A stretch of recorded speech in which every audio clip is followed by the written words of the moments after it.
بن کے رحمت یہ پھر چھا گیا، کیسے تجھ سے کروں سامنا۔ السلام علیکم، خیریت سے ہیں آپ لوگ؟ کیا حال ہے، ٹھیک ہو؟ ہاں ٹھیک ہوں۔ کیا نام ہے؟ ابشر۔ ہیں؟ ابشر۔ کیا نام ہے؟ ابشر۔ ماشاءاللہ، روزہ رکھا ہے؟ روزہ رکھا؟ ہاں۔ کب کھولنا ہے؟ ابھی تو کھولنے ہیں؟ شام میں کھولنے۔ شام میں کھولنا ہے؟ نعت وات سنی؟ مزہ آیا ٹرانسمیشن میں یا ایسے ہی بس؟ ہاں مزہ ہے۔ مزہ آیا؟ سب ٹھیک ہے نا؟ ہاں۔ کسی چیز کی کوئی کمی تو نہیں ہے؟ نہیں۔ سب ٹھیک ہے؟ ہاں۔ تھینک یو یار، ابشر صاحب کے لیے بہت ساری تالیاں بجائے بھائی۔ ابشر صاحب کو ہمانی ہربل کا گفٹ نمبر دیں۔ اور وہاں ہمارے دو بڑے خصوصی دوست بیٹھے ہیں، تو ہم اپنا سیگمنٹ آگے بڑھاتے ہیں، لیکن ہمارے دو خصوصی دوستوں کے لیے ہمارے جو بھی اسپانسرز ہیں، میزان چائے، گولڈن سن، ہمانی ہربل اور ایس بی جی، ان کی جانب سے گفٹ ہیمپرز ہیں ہمارے خصوصی دوستوں کے لیے۔ بہت ساری تالیاں بجا دیں۔ آپ بے شک بعد میں دے دیجیے گا، ابھی میں نے صرف اناؤنس کر دیا تاکہ ہم سیگمنٹ آگے بڑھاتے، لیکن ہمارے خصوصی دوستوں کے لیے خصوصی انعامات ضروری ہیں۔ بھائی یہ بتائیں، جو لاکھوں کروڑوں ستاروں کا مجموعہ ہوتا ہے اسے کیا کہتے ہیں؟ لاکھوں کروڑوں ستاروں کا مجموعہ، ابشر کیا کہتے ہیں یار؟ یار ابشر کیا یار؟ لاکھوں کروڑوں ستاروں کے مجموعے کو کیا کہتے ہیں؟ گیلیکسی۔ تو پھر آپ کا ایکسپریشن کیوں نہیں بتا رہا کہ آپ کو جواب آتا ہے؟ آتا ہے لیکن میں نے چھوڑو یار، کیا مطلب یہ بھی کوئی کام ہے سوال کا جواب دینا؟ مطلب میں اس لیے آئی ہوں یہاں پہ کہ ان کے سوالات کا جوابات دیتی پھروں۔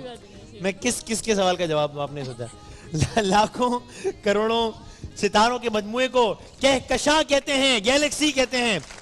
اچھا بھائی یہ آپ بھی رکھیں ایس بی جی کے کچھ گفٹ ہیمپرز۔ تم نے سب توڑ دیا آج، کیا کر دیا تم نے؟ اچھا یہ گیلیکسی سے مجھے یاد آیا، وہ ایک شعر ہے، انہی پتھروں پہ چل کے اگر آ سکو تو آؤ۔ یہ شعر مکمل کریں، شعر مکمل ہونے جا رہا ہے۔ دیکھو دیکھو کون آیا؟ شعر آیا۔ ارے وسیم مدامی نہیں، شعر آیا۔ ہاں بھائی میرے گھر کے راستے میں کوئی، دوبارہ سے بتائیں، انہی پتھروں پہ چل کر اگر آ سکو تو آؤ۔ میرے گھر کے راستے میں کوئی کہکشاں نہیں، میرے گھر کے راستے میں کوئی کہکشاں نہیں ہے۔ خیابانے کہکشاں میں تو نہیں رہتی ہم۔ بہت اچھے بھائی، یہ کچھ ہمانی ہربل کے گفٹ ہیمپرز آپ بھی رکھیں، اور یہ ذرا پیچھے والے بھائی کو بھی دے بھائی۔ ارے پکڑ لو یار۔ اچھا بھائی دے دو یار، کسی کو بھی دے دو۔ اچھا 1979 افغانستان پر کس ملک نے حملہ کیا تھا؟ 1979 بھائی حمید کو مائک دیں۔ ہاں بھائی مائک ہی نہیں کھول رہے یار، مائک تو کھول دوں۔ رشیا۔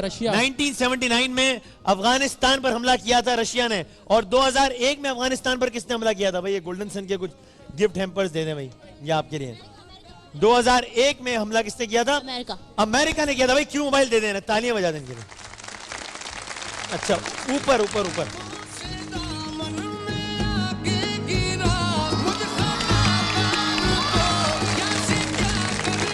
کیسے ہیں آپ لوگ؟ کیمرہ مین ناراض ہو رہا ہے، جاؤ بھائی چلو جاؤ۔ ہاں اب ٹھیک ہے؟ ہیں سورہ الگ پڑھیں گی، پڑھ کے سنائیں۔ سورہ الگ بسم ربک الذی بسم اللہ تو پڑھ لو پہلے بسم اللہ تو پڑھ لو۔ اچھا خلق ربک اکرم الذی علم بالقلم پوری یاد ہے؟ ما لم یعلم۔ ماشاءاللہ بھائی جزاک اللہ کہتے ہیں سب ایک دفعہ۔ کیوں موبائل لاؤ بھائی؟ بہت ساری تالیاں بچے کے لیے۔ کیمیائے سعادت، کیمیائے سعادت یہ کس کی تصنیف ہے؟ کس نے لکھی ہے؟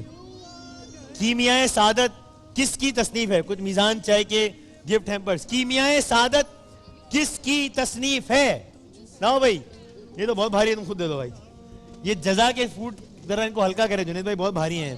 اچھا جی، میرے پپا کے بہت پیر خراب ہے، پچھلے بہت 3 سالوں سے 7 اچھا سالوں سے انہیں سب لوگ کہتے ہیں کہ عمرہ جاؤ عمرہ جاؤ، ہمارے پاس اتنے پیسے نہیں ہیں، آپ میرے پپا کے لیے عمرے کا ٹکٹ دے۔ ہاں آپ کے پپا کے لیے ابھی دعا کرتے ہیں، اور پھر اندر آپ سے رابطہ کرتے ہیں، کوئی سلسلہ بھی کرتے ہیں، اور آپ کو ابھی زارا سافٹ کا اور کیو موبائل کا ایک انعام دے مہینے۔ تالیاں بجا دیں گے بھائی۔ مرزا غالب کا مزار کہاں ہے؟